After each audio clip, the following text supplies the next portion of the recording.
Most golfers are not improving.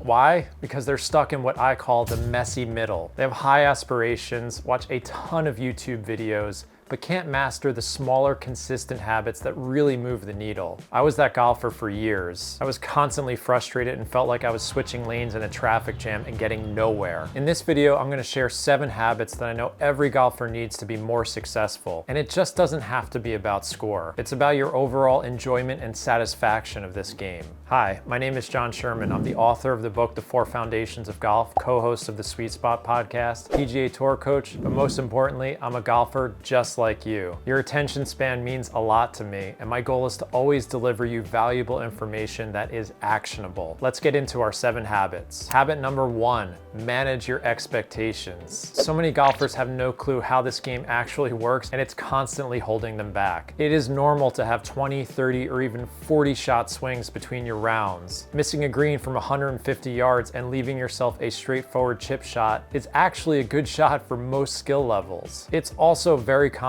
to feel great on the driving range before your round, and then by the 3rd hole, your swing feels like it completely fell apart. But if you can break this cycle and start to look a little bit beneath the surface of this game and understand how scoring works, what are good shots for your skill level, and how volatile this game can be, I promise you it can change everything for the better. I've had close to 100,000 golfers read my book, and the most common feedback I get is that it helped give them a new perspective on the game. Most importantly, it's allowing them to approach each round with the right expectations of what could happen. I can't stress this habit enough. Habit number 2, choosing smarter targets. You can't show up to every round with your best ball striking skills or your putting speed control, but you can show up with optimal strategy and good decision making, and you don't need to be perfect. A lot of golfers have strategy completely backwards. It's so common for players to be too conservative off the tee and then way too aggressive with their approach shots. But when you start to learn the rules and apply them, it can knock strokes off of your score almost immediately. There's so many resources to learn the rules and apply them. I highly recommend Mark Brody's book, Every Shot Counts, and definitely check out Scott Fawcett's Decade System. I'll leave a coupon code in the description. Showing up to the course and making good decisions every time is an easy way to lower your handicap without touching your golf swing. Habit number 3, reviewing your rounds. How we remember and act on each round we play is so important. It's typical for a lot of players to harp on what went wrong, and it creates a really negative narrative in their game. And going back to habit number 1, if they don't fully understand what were reasonable outcomes for their skill level,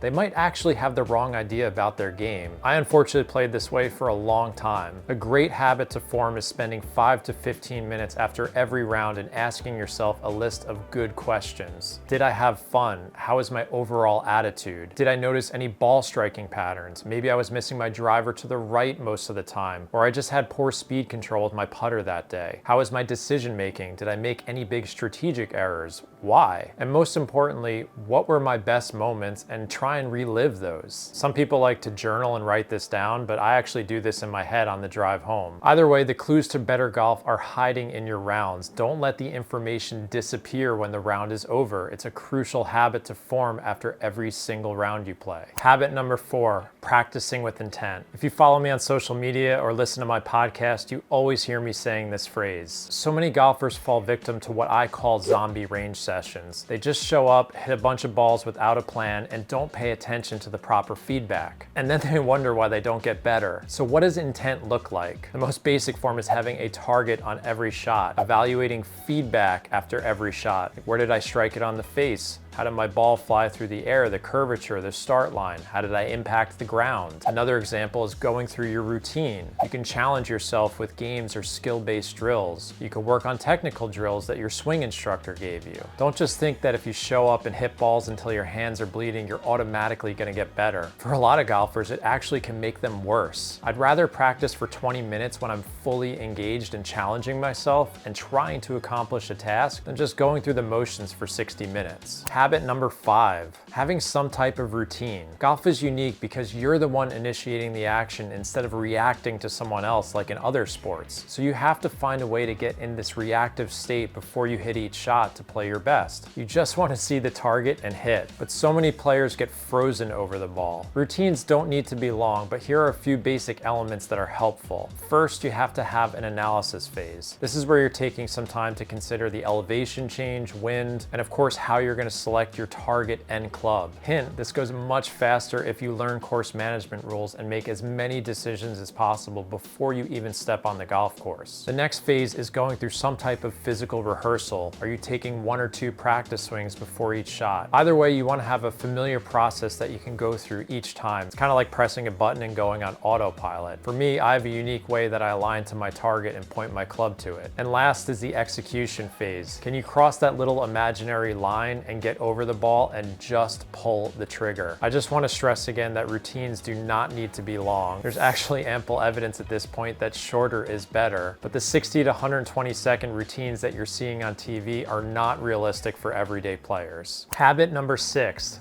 Do not give up. All of you know this already, but golf can be really hard and frustrating. One of the main differences in my game from when I was struggling to when I got down to a +2 handicap was simply being able to stay engaged in rounds that weren't going well. My swing can still fall apart. I can make a quadruple bogey just like everyone else, but I simply will not give up. It's very easy on a Saturday morning when you've been looking forward to your round all week and things don't go according to plan that you want to just give up after 5 holes. But when you do this, you're actually forming one of the worst habits I think any golfer can make. And to be clear, I'm not asking you to white knuckle it through your round. What I am suggesting is that if you're having a bad day, just try your best to stay engaged and just see what happens. You never know, you might find something on the back 9 that's going to help you in a future round. This is arguably one of the hardest things to do in golf. And to be honest, much of the work I do with a veteran PGA Tour player is simply holding him accountable to this every single time he plays. It's hard for everyone, and you don't need to be perfect at this or any of the other habits I'm discussing in this video. You just need to get a little bit better over time. Habit number 7.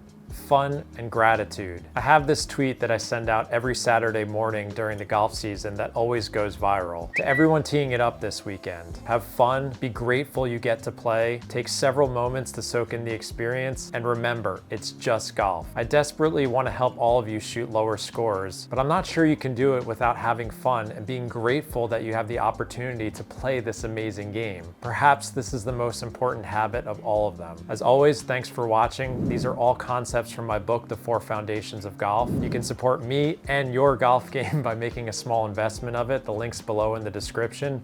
And don't miss my other video where I share my 2/3 rule and how it can reshape your golf game.